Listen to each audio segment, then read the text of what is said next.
غنیمت تم کفار سے حاصل کرو اس میں سے 5واں حصہ اللہ کا اور اس کے رسول کا اور اہل قرابت اور یتیموں کا اور محتاجوں کا اور مسافروں کا ہے۔ اگر تم اللہ پر اور اس نصرت پر ایمان رکھتے ہو جو حق و باطل میں فرق کرنے کے دن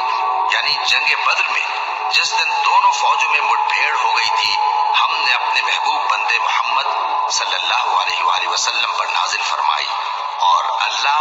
ہر چیز پر قادر ہے۔ جس وقت تم مدینے سے قریب کے ناکے پر تھے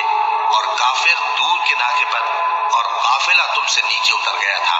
اور اگر تم جنگ کے لیے آپس میں قرارداد کر لیتے تو وقت معین پر جمع ہونے میں تقدیم و تاخیر ہو جاتی، لیکن اللہ کو منظور تھا کہ جو کام ہو کر رہنے والا تھا اسے کر ہی ڈالے تاکہ جو مرے بصیرت پر یعنی یقین جان کر مرے اور جو جیتا رہے وہ بھی بصیرت پر یعنی حق پہچان کر جیتا رہے۔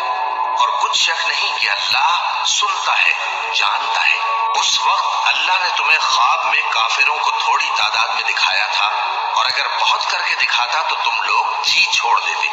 اور جو کام درپیش تھا اس میں جھگڑنے لگتے،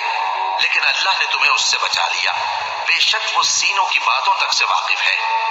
اور اس وقت جب تم ایک دوسرے کے مقابل ہوئے تو کافروں کو تمہاری نظروں میں تھوڑا کر کے دکھاتا تھا اور تم کو ان کی نگاہوں میں تھوڑا کر کے دکھاتا تھا تاکہ اللہ کو جو کام کرنا منظور تھا اسے کر ڈالے،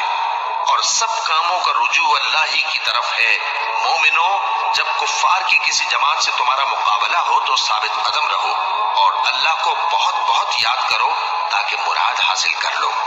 اور اللہ اور اس کے رسول کے حکم پر چلو اور آپس میں جھگڑا نہ کرنا